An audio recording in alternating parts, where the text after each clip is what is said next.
Hello बच्चों, कैसे हैं आप सब भाई? सब ठीक ठाक है, बढ़िया है। ओके, तो welcome to all of you my YouTube physics channel और आपका स्वागत है। और आज हम लोग जो है एक उसी चैप्टर से वर्क एनर्जी पावर से एक नए टॉपिक की शुरुआत करते हैं। टॉपिक बहुत ही इंटरेस्टिंग टॉपिक है, बहुत अच्छा टॉपिक है।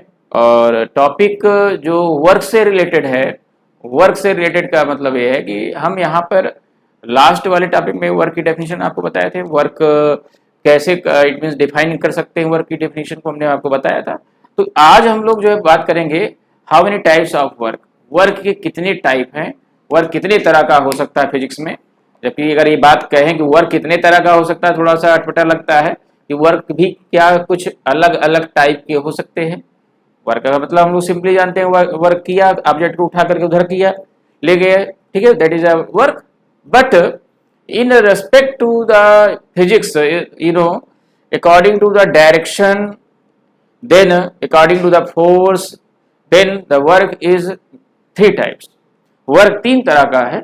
वर्क मेनली थ्री टाइप्स, तीन तरह का है वर्क। और ये कौन कौन से टाइप के हैं ये हम लोग समझेंगे, पढ़ेंगे, ठीक है। तो टाइप्स ऑफ वर्क की बात करते हैं। Types of work, types of work, that work के टाइप को यहाँ पर डिफाइन करने से पहले हम ये देखें कि ये हमारा एक ऑब्जेक्ट है। अगर इस ऑब्जेक्ट को जो ए प्लेस पर है, इसको इस तरीके से एक फोर्स इस पर अप्लाई करके इंक्लाइंड प्लेन पर, इंक्लाइंड इट मीन्स अवस्था में, ये यहाँ पे इस ऑब्जेक्ट पर फोर्स लगाकर, सपोज दैट ऑब्जेक्ट को हमने जो है थ्रेड से बांध दिया है, और थ्रेड से बांधकर इसको हम फोर्स क्या है एट एन एंगल पर, थीटा पर हम इसको इट मीन्स आगे की तरफ पुल करते हैं, ठीक है। तो एक फोर्स अप्लाई करते हैं आगे की तरफ, ठीक है। और जब ये आगे की तरफ पुल करते हैं, थ्रेड से बांधकर इसको आगे की तरफ खींचते हैं, तो ऑब्जेक्ट इस तरह क्या होगा कि आगे की तरफ जो है ये डिस्प्लेस होगी from A to B, suppose that A to B displace, ठीक है। ये हमने क्या किया, इस पर इस तरीके से at an angle theta, theta के एंगल पर इसको मैंने आगे की तरफ पुल किया। तो थीटा एंगल पर ये जो फोर्स काम कर रहा है, इस फोर्स के दो कंपोनेंट होंगे। अगर इसको दो कंपोनेंट में, इस वेक्टर के दो कंपोनेंट में इसको हम कन्वर्ट करें, तो ये हमारा जो है F cos theta, sorry F sine theta, और ये हमारा हॉरिजॉन्टल कंपोनेंट क्या होगा, एफ कॉस थीटा कहलाएगा। अच्छा, ऑब्जेक्ट यहां से यहां पहुंचेगा, यहाँ पे यहाँ पहुंचेगा, उस अवस्था में डिस्प्लेसमेंट मान लेते हैं क्या है, डी है, that is the displacement D, ठीक है। फोर्स लगाया गया, ऑब्जेक्ट को यहाँ से यहाँ तक खींचा गया, डिस्प्लेसमेंट डी, ठीक है। अब एफ को दो कंपोनेंट में डिवाइड किया, F sine theta, F cos theta. Then how much work done, work done क्या होगा, force into displacement. Work done का ये फार्मूला हमारा, ओके। फोर्स, फोर्स की वैल्यू रखेंगे, फोर्स अप्लाई किया गया बट डिस्प्लेसमेंट किधर हो रहा है, ए से बी। तो ए से बी के डायरेक्शन में जो फोर्स काम कर रहा है वो हमारा है एफ कॉस थीटा। तो फोर्स की वैल्यू यहां पे क्या लिखेंगे, F cos theta. Why you taking F cos theta, because which is in the direction of the displacement, जो कि डिस्प्लेसमेंट के डायरेक्शन में है। F cos theta vertical component से कोई मतलब नहीं, क्योंकि वर्टिकल कंपोनेंट की तरफ डिस्प्लेसमेंट तो हो नहीं रहा है। हाँ, थोड़ा बहुत डिस्प्लेसमेंट वर्टिकल की तरफ होगा जो कि नेग्लिजिबल है।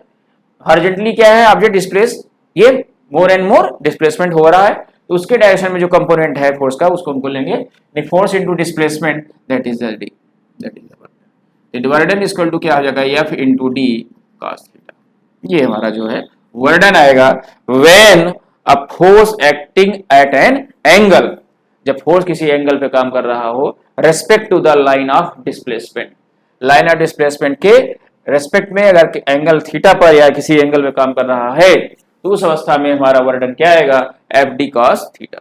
ओके स्टूडेंट्स, तो आई थिंक दैट ये चीज आपको यहाँ पर ये इतनी बातें समझ में आई होंगी कि किसी भी ऑब्जेक्ट पर अगर हम किसी एंगल पर फोर्स अप्लाई करें, ऑब्जेक्ट पर किसी एंगल पर फोर्स अप्लाई करें, तो ऑब्जेक्ट का डिस्प्लेसमेंट के रेस्पेक्ट में जो फोर्स काम करेगा, वहां पर हमारा ये वो एफ कॉस थीटा होगा, और उस अवस्था में वर्क डन हमारा क्या आएगा, एफ डी कॉस थीटा आएगा, दैट इज द फार्मूला। अब हम इसी के द्वारा हम टाइप ऑफ वर्क की बात करते हैं।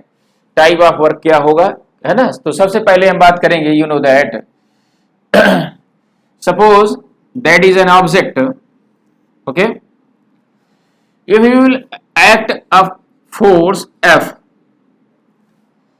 then object displaces from A to B, suppose that this displacement D, ठीक है।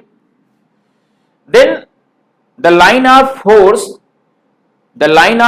is this, that is the line of force, and the line of displacement is also in this direction, in forward direction according to the direction of the force, the line of displacement D।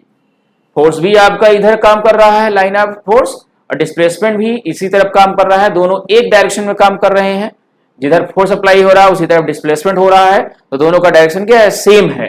तो दोनों का direction same है, इस अवस्था पर theta क्या होगा, 0, that is the angle. ठीक है, दोनों कंडीशन में दोनों यहाँ पे सेम डायरेक्शन में फोर्स इधर ही लग रहा है, तो डिस्प्लेसमेंट भी उसी तरफ हो रहा है।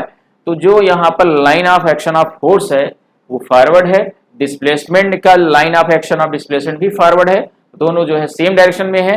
तो आपने पढ़ा है कि अगर ये दो वेक्टर हैं तो दोनों वेक्टर अगर सेम डायरेक्शन में है तो उस अवस्था में एंगल क्या होगा, 0 होगा। तो यहाँ कह सकते हैं थीटा इक्वल टू 0। तो वर्डन क्या आएगा भाई, work done equal to F into D cos 0, then F into D cos 0 की वैल्यू 1 आ जाएगी, then F into D. Here it is the work done equal to F into D. Okay students, तो आप कह सकते हैं कि the work done will be positive when the displacement is occurring in the direction of the force. The burden will be positive when the displacement occurring in the direction of the force.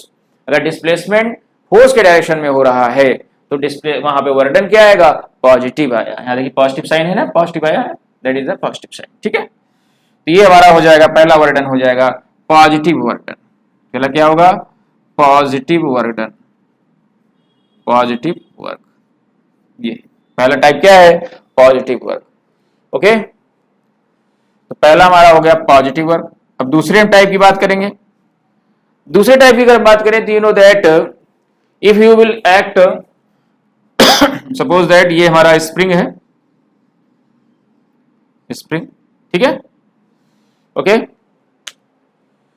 तो then spring का use हम लोग अगर you know force apply करते हैं, ये इस तरीके से डाउनवर्ड डायरेक्शन नीचे, फोर्स इधर अप्लाई किया, ठीक है। फोर्स अप्लाई करने के बाद स्प्रिंग के टर्न जो है ये इस तरीके से दूर दूर हो जाएंगे, ठीक है। But after removal the force then the displacement which will be, you can see that which will be in the same just opposite direction of the force. Force आपने इधर लगाया बट फोर्स हटाने के बाद डिस्प्लेसमेंट इधर आएगा, ऊपर की तरफ जाएगा। इसके स्प्रिंग्स कॉइल्स जो है फिर ऊपर की तरफ जाएंगे, यानी कि डिस्प्लेसमेंट क्या हो रहा है, जस्ट अपोजिट डायरेक्शन में हो रहा है, ऊपर की तरफ हो रहा है।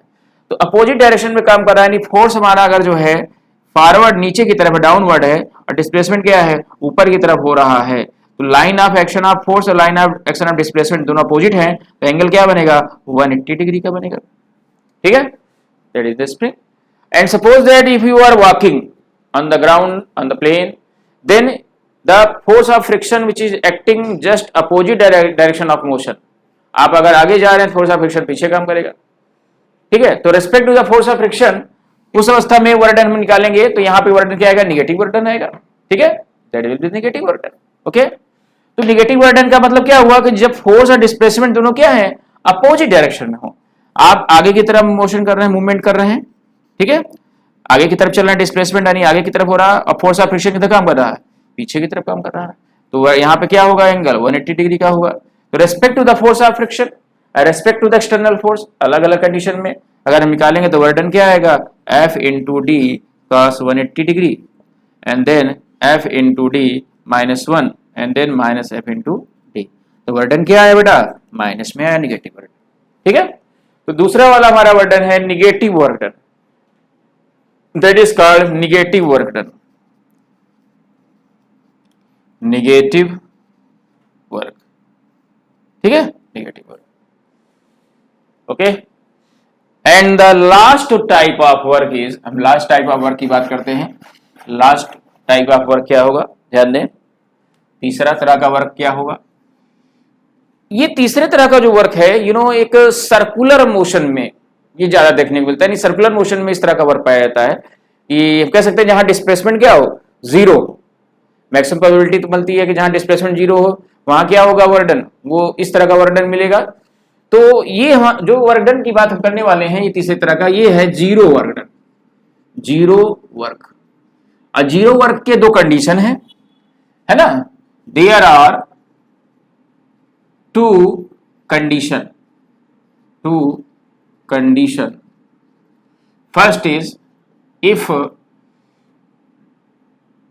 Displacement is zero, if the displacement is zero, और दूसरा है इफ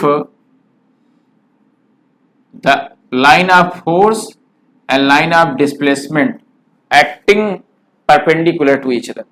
अगर एफ और डी दोनों की लाइन अगर परपेंडिकुलर काम कर रही है तब भी वहां क्या होगा, थीटा 90 डिग्री होगा, और उस समय वर्डन क्या आएगा, एफ इंटू डी cos 90, और cos 90 की वैल्यू क्या है, जीरो है बेटा, तो देन वर्डन क्या आएगा, जीरो। ठीक है, तो ऐसे के लिए एग्जांपल हम आपको बताएं, जैसे that a person bringing a handbag. अगर कोई व्यक्ति हैंडबैग लेके जा रहा है, हैंडबैग लेके, इट मीन्स अगर ये हैंडबैग जो है लेकर के ये कोई व्यक्ति हैंडबैग लेके जा रहा है तो उस कंडीशन में हैंडबैग लेकर इट मीन्स फॉरवर्ड डायरेक्शन में मूव कर रहा है, आगे की तरफ चल रहा है हैंडबैग को लेकर के फॉरवर्ड डायरेक्शन में, अब फोर्स किधर लगाया है, अपवर्ड डायरेक्शन में। इट मीन्स हैंडबैग उठाएंगे या ऊपर की तरफ उठाएंगे, इस तरीके से, है ना, और आगे की तरफ चलेंगे तो डिस्प्लेसमेंट आगे की तरफ और फोर्स अपवर्ड डायरेक्शन में। तो डिस्प्लेसमेंट फॉरवर्ड और फोर्स अपवर्ड, तो एंगल क्या बना, 90 डिग्री। ठीक है, तो एंगल 90 डिग्री होगा तो वर्डन क्या आएगा, जीरो। सर्कुलर पाथ पे भी जो है वर्डन क्या आएगा, जीरो। जैसे हम सर्कुलर पाथ पे अगर मोशन की मूवमेंट की बात करें, इसको रब कर दे रहे हैं, ठीक है, इसको आप लिख लीजिएगा। तो यहां पर हम सर्कुलर पाथ पे अगर मूवमेंट की बात करें, earth revolve around the sun, moon revolve around the earth. अगर हम ऐसे एग्जाम्पल की बात करें कि earth revolve around the sun, sun के चारों तरफ अर्थ घूम रहा, ठीक है, अर्थ का मोशन हो रहा है सन के चारों तरफ। तो अराउंड द सन जब ये ट्रेवल करता है, घूमता है, तो ऐसे कंडीशन में जो अर्थ की पोजीशन प्रत्येक स्थान पर क्या होती है, अलग अलग डायरेक्शन में होती है। यहां पर है तो ये फॉरवर्ड डायरेक्शन में है, ठीक है, और एक फोर्स अंदर की तरफ काम करता है जिसको कहते हैं centimetre force, respect to the centimetre force, ठीक है, सेंटर की तरफ काम करेगा एफ। अब ऑब्जेक्ट की पोजीशन अगर ए पे है तो फॉरवर्ड डायरेक्शन में मूवमेंट डिस्प्लेसमेंट, यहां पे है बी पर है तो डाउनवर्ड डायरेक्शन डिस्प्लेसमेंट और सेंटीमीटर फोर्स इनवर्ड, यहां पर है सी पर है तो forward and centimetre force inward, इधर है डी पर है अपवर्ड डिस्प्लेसमेंट और सेंटीमीटर फोर्स इनवर्ड। तो ऐसे कंडीशन है प्रत्येक स्थान पर जो फोर्स काम कर रहा है और डिस्प्लेसमेंट दोनों परपेंडिकुलर हैं, तो यहां पर हमारा वर्डन क्या आएगा, जीरो होगा, that is a work done be zero. तो हम कह सकते हैं किसी भी सर्कुलर मोशन में वर्डन क्या होगा, जीरो होगा, क्योंकि सेंटीमीटर फोर्स सेंटर की तरफ काम करेगा और डिस्प्लेसमेंट उसके परपेंडिकुलर होगा। तो वैसे कंडीशन में 90 डिग्री होगा और यहाँ पे जीरो वर्डन लेगा। ठीक है स्टूडेंट्स, तो I think that you have to understand the 3 types of work, positive work, negative work and zero work. ठीक है, तो ये आई थिंक दैट टॉपिक समझ में आया होगा कि पॉजिटिव, नेगेटिव और जीरो वर्क क्या होता है। इसके एग्जाम्पल भी मैंने आपको एक्सप्लेन किए। तो नेक्स्ट टॉपिक हम लोग एक थोड़ा सा इसके कुछ अलग जो कह सकते हैं वर्किंग जो एग्जाम्पल हैं या वर्किंग कह सकते हैं जो इसके मॉडल हैं उसको हम इस वर्क डन में पढ़ेंगे। तो कुछ नए एग्जाम्पल के साथ हम लोग नेक्स्ट टाइम मिलेंगे। ओके, तो कंटिन्यू वॉच करते रहें, चैनल को देखते रहें, और जो भी चीज़ें जो भी है आपके मन में या बातें हैं वो हमको चैनल के थ्रू जो है एक्सप्लेन करते रहें, बताते रहें। ठीक है, okay, thank you all of you.